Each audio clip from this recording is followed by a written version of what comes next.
Good evening. I hope you had a wonderful day today. Right, we want to continue our discussions on loci with regards to chems.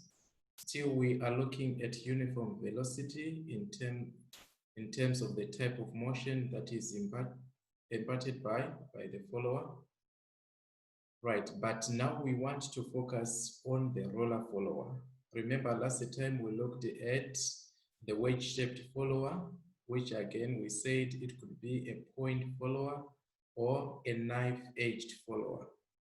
Right, so now we want to switch on to the roller follower.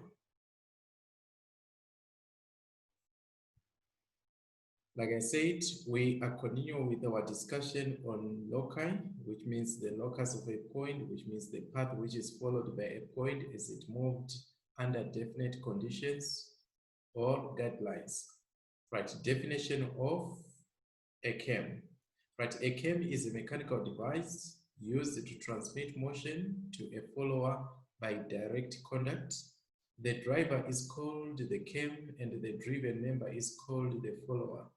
In a chem pair, the chem normally rotates while the follower may translate or oscillate.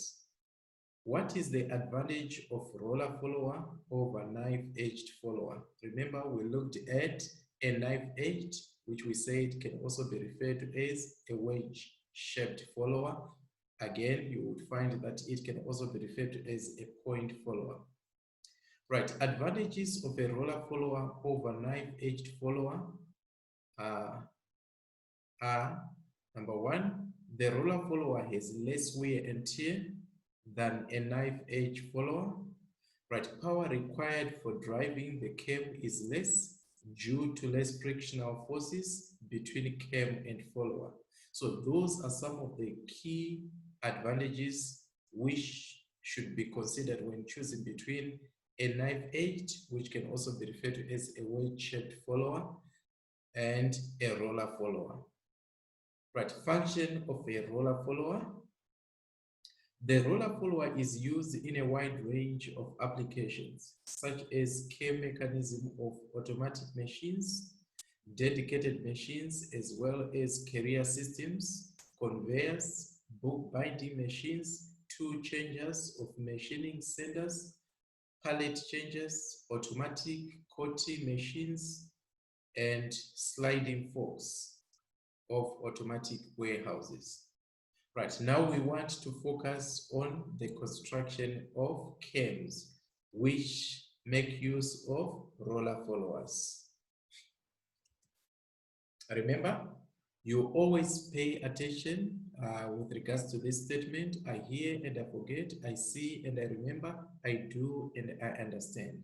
So I want you to pay special attention with regards to everything that we are going to do tonight so that you will be able to follow the concept properly.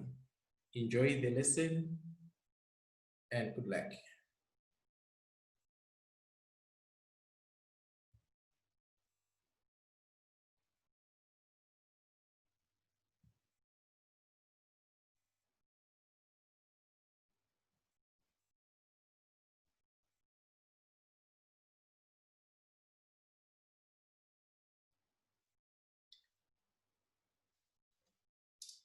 Right, okay. We have got our specifications. Right, let me just take this one down a little bit. The detail of a roller follower for a disc chem as well as the center of the chem shaft. Right, so we have got details which are given here. Right, these are the details of a roller follower as well as the center of the chem shaft. The minimum distance from the chem shaft center to the chem profile is 16 millimeters. The chem shaft diameter is 16 millimeters. Right, we are going to use or make use of a roller follower. Rotation is anticlockwise. The disc chem rotates at constant velocity, imparting the following uniform motion to the roller follower. Right, 0 to 90 degrees, the follower rises through 30 millimeters. 90 to 210, the follower rises 26 millimeters. 210 to 360, the follower returns to its original position. Right, what are the instructions that we are supposed to follow? Using a horizontal scale of 30 degrees equal to 7 millimeters and a displacement scale of 1:1, draw the displacement graph for the given motion, label the displacement graph and include a scale. Draw to scale 1:1 the given roller follower in the starting position, project and draw a Chem profile from the displacement graph, show the direction of rotation on the Chem profile, H the shaft. Right, these are some of the routine things that you need to do. The moment you would have drawn the Chem shaft, you need to H it. Also, once you have defined the minimum distance, you also need to indicate the direction. So let's start so that we are practical in terms of our approach. Right, let's start with the Chem shaft. Right, the Chem shaft diameter is 16. So I'm going to measure 8 as our radius.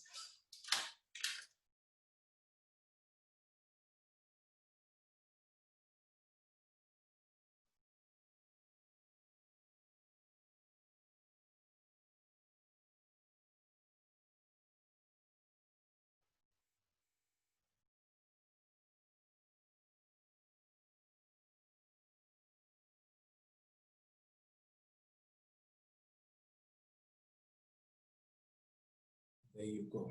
Right, that is our Chem shaft. Okay, so the distance from here to there, right, we should find that it should be 16, which is exactly that. But once we have defined that, the next thing that we need to do, we need to H this part.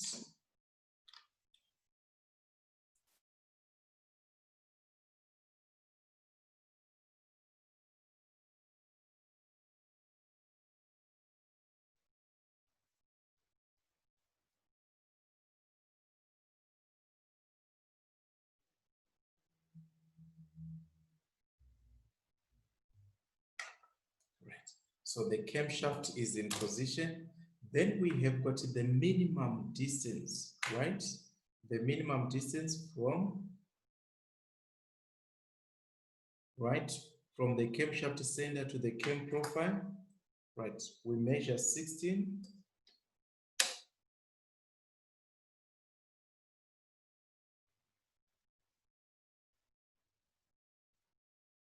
Then we draw a circle.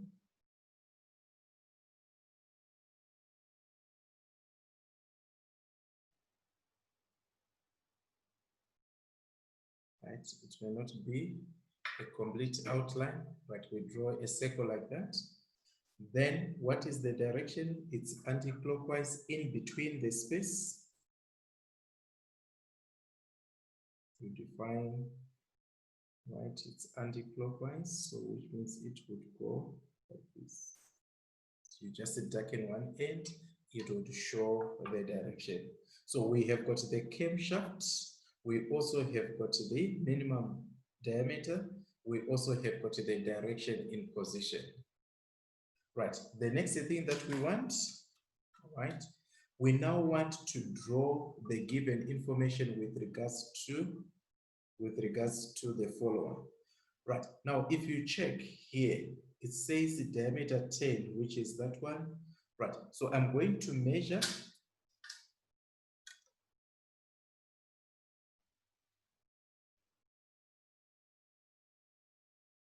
like that, then draw a faint line like this. It says diameter 10.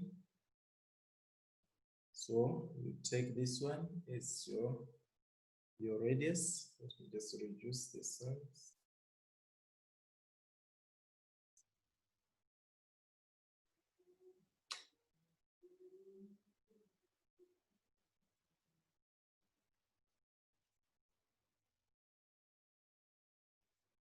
just a faint circle, like that. Right, not a complete circle. Then it also says the other smaller circle there is radius 3, right? So I'm going to measure 3, radius 3, diameter 6, here. Right, and the height from this center to that center is 75.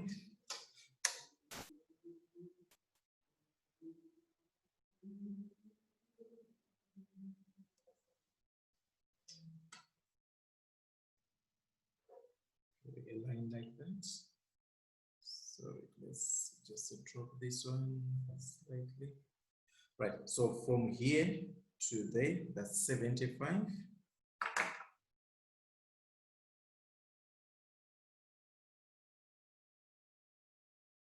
That's radius 3.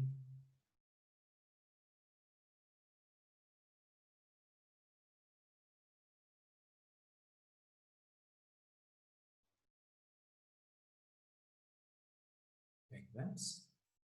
Then you also do the same here.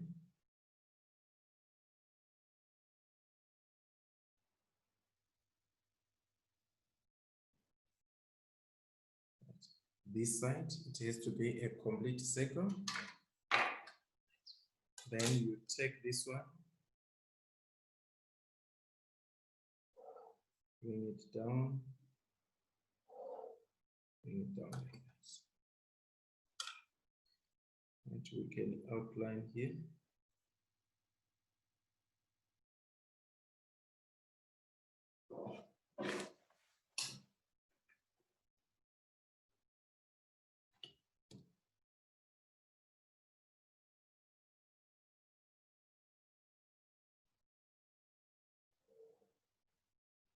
Outline.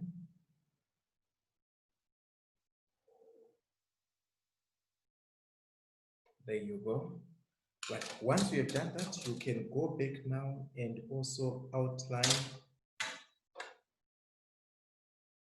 the other parts. Here they are.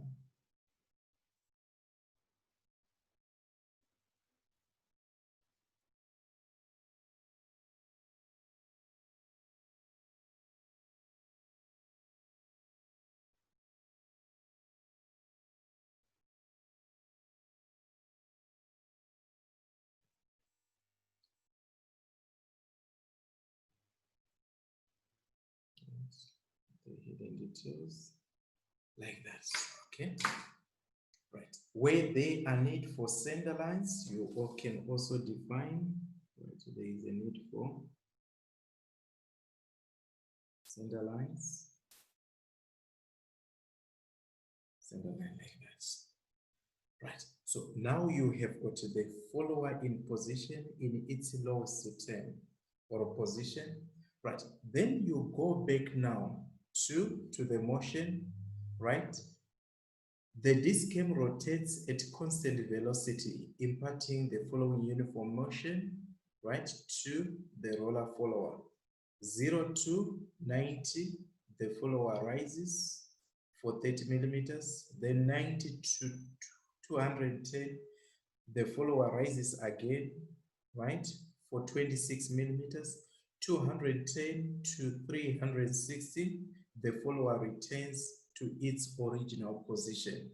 So what you need to consider at this point, what was the total rise, right, from the initial position going up? Remember, when you are dealing with a roller follower, you don't measure in terms of the displacement from here, you measure from the center of the follower, right, or of the roller, okay, which is here. So we are going to add 30 plus 26. This is the total rise that would give us 56. So we are going to measure 56, right, which is here.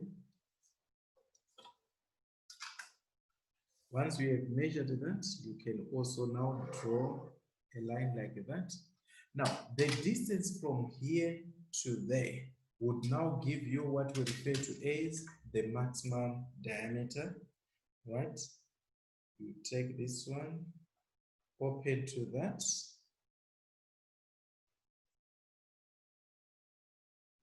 right? And you describe a faint circle like this. Okay, right. So what it means technically is that at some point you would find that this roller follower, in terms of the circular part, would be, this center would actually be here. Okay, right. And touching now, the lower part would be touching the chem profile. Right. Then from there, you also now want to define the size of the displacement graph. This is about the total displacement, right, which is the total movement from the lowest to the highest point in terms of the center of the roller, okay, which is the circular part from this point to that point. Now, it says that, right, 30 degrees is equal to 7 millimeters, like that. Now, if we consider then 360 degrees, how many millimeters are we going to get? Obviously, we are going to get more, which is 360 over 30 multiplied by 7 millimeters, like that, over 1, which would give us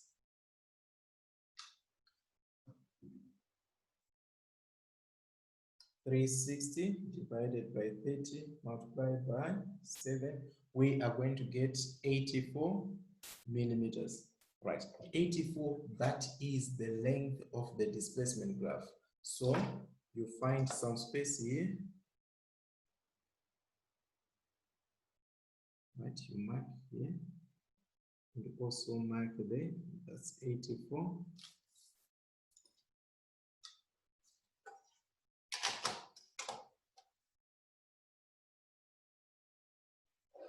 Project this one up.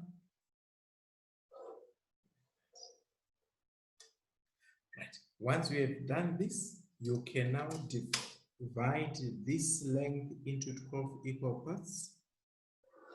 Remember, we know that each 7 millimeters is representing 30 degrees, but you would also need to still divide the length graphically, right, in order to get the max for the division of the length. So you have got this.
Take this one up faintly.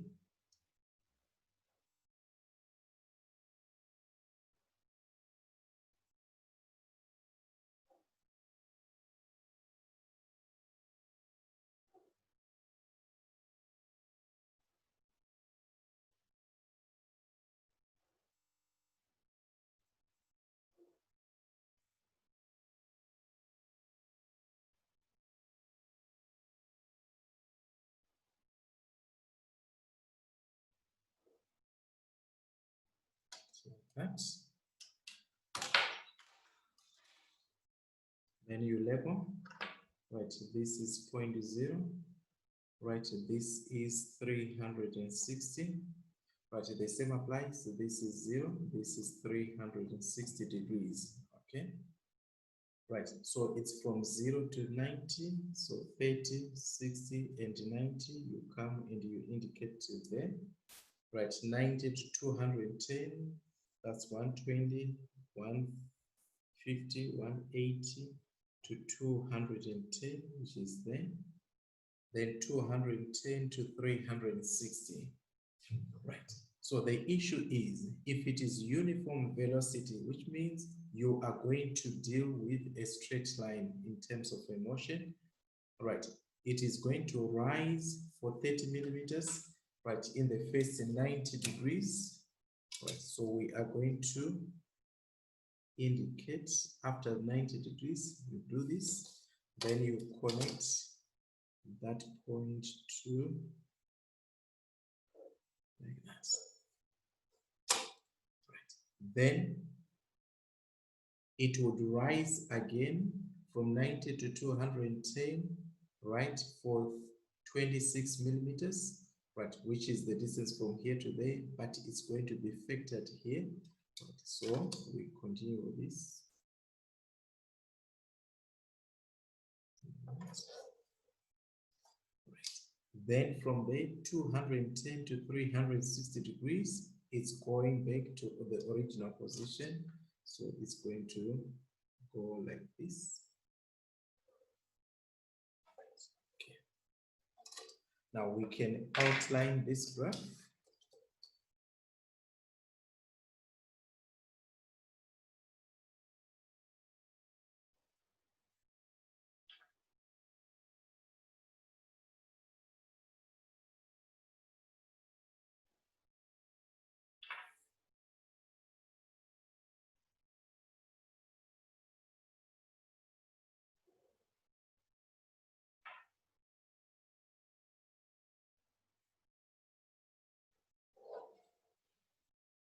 There you go. Right, remember what we said at the beginning? You can make this box slightly thicker than a construction line, but not as thick as an outline.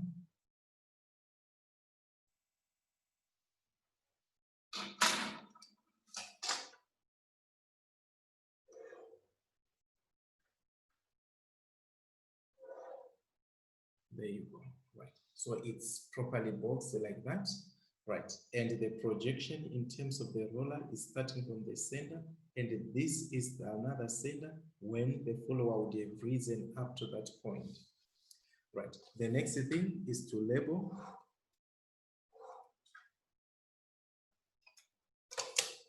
On the left-hand side.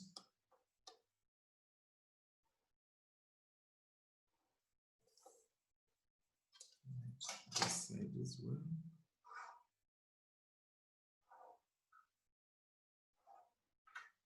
So you write nicely, displacement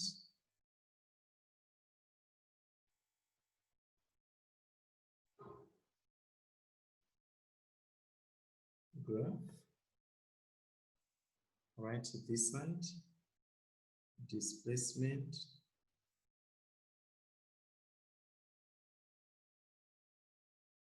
in millimeters, or displacement 1:1 as the scale. Then you indicate also here rotation in degrees.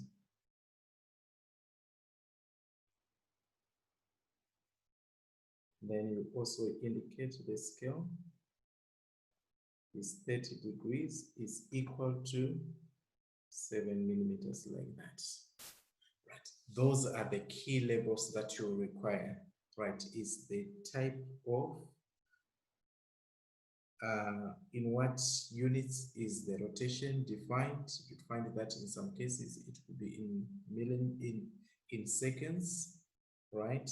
In this case, it's in degrees. So from 0 to 360 degrees, that is the kind of rotation. Then the scale, then this side, 1 millimeter that you measure from here to there, or between this point and that point, is representing the actual millimeter of the rise. So it's not a ratio, it's just 1:1.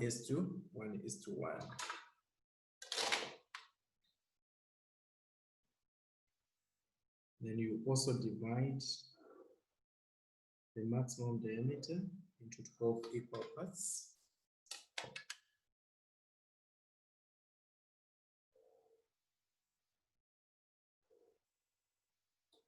Just for presentation purposes, don't get inside the space between the Chem Shot and the minimum diameter.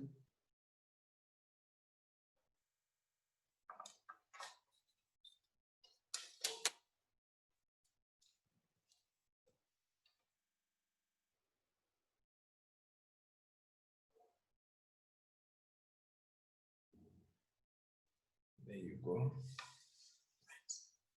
Now, it's going anti-clockwise, so the first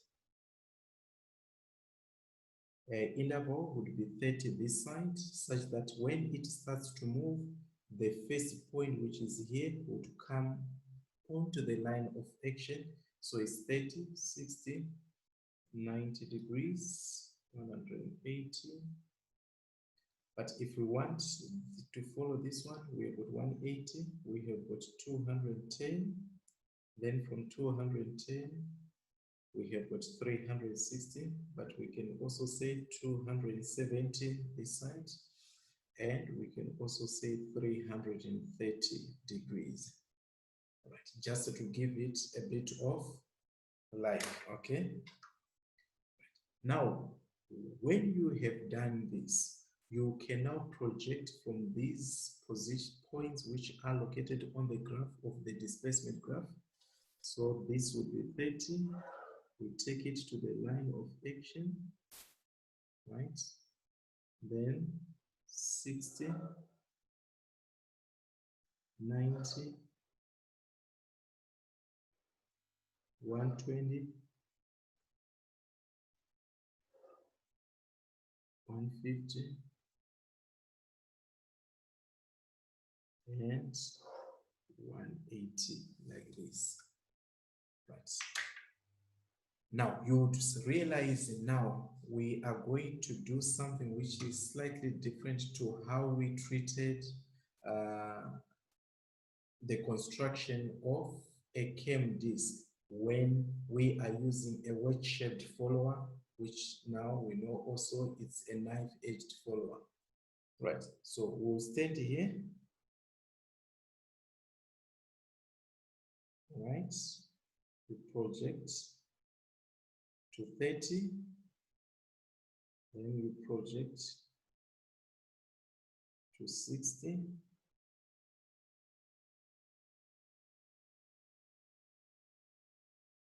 to 90,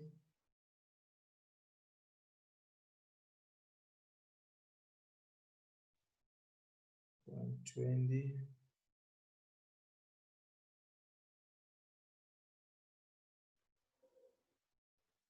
150,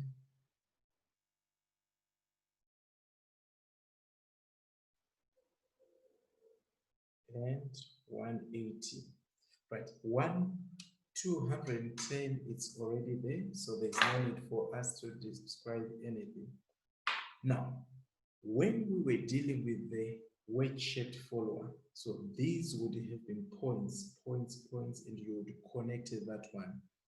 But unfortunately, when you are looking at a roller follower, you also want to come up with the resemblance of these. So you take the diameter from here, from this point to that point, which is radius 5, right? At each and every point, you draw a circle, radius 5. It may not be a complete circle. It could just be, right, a half circle like this. Then you go on to the other one. What is critical is to be able to represent the roller at each and every point.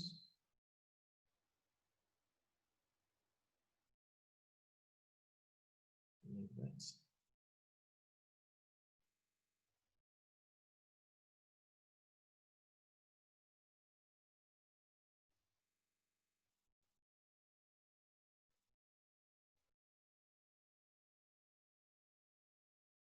0.210.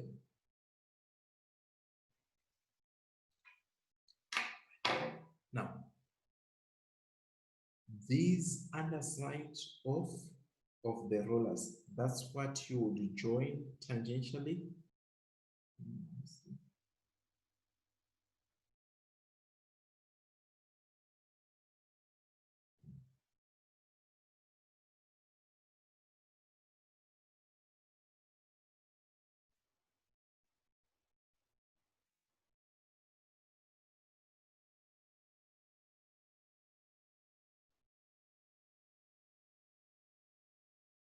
There you go. But let's leave it like that for now. Right. Then we go on to the other points. This is the other point. That's for 240. Take it to the line of action. 240, 270, 300, and 330, like that.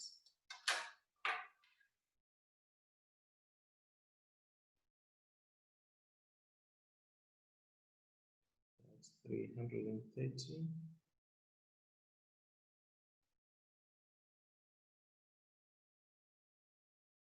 300.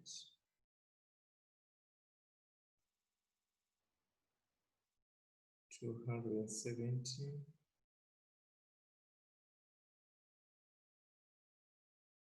And 240. Okay. Right. Then you still take the radius of the roller. Right. You come and stand at the center that has been established. Describe a faint circle.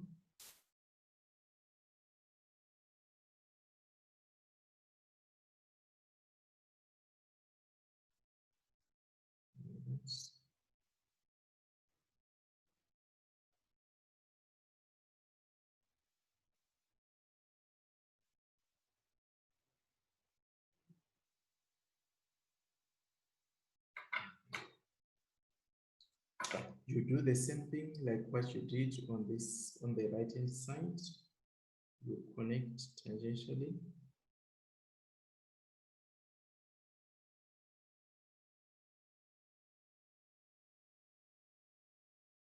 There you go. If you are satisfied with what you have done, then you can outline. Now, as you outline, you correct the path that you defined earlier on.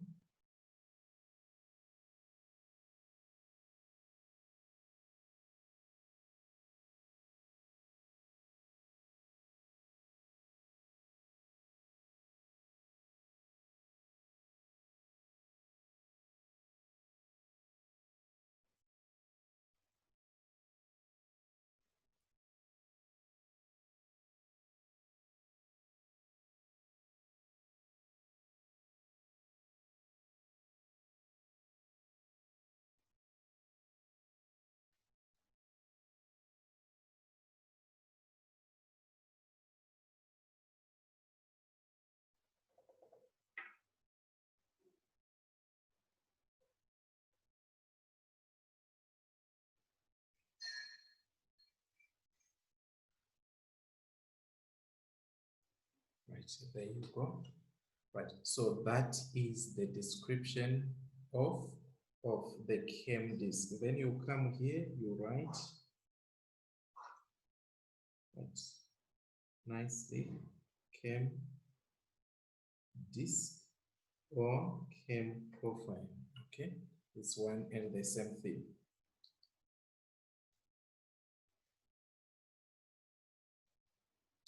There you go. Right, I hope you enjoyed drawing a chem profile, right, using the roller follower. We are going to look at another example so that we fully understand how this is done. Boys and girls, I hope you will be able to apply this in terms of your practice work. Good night.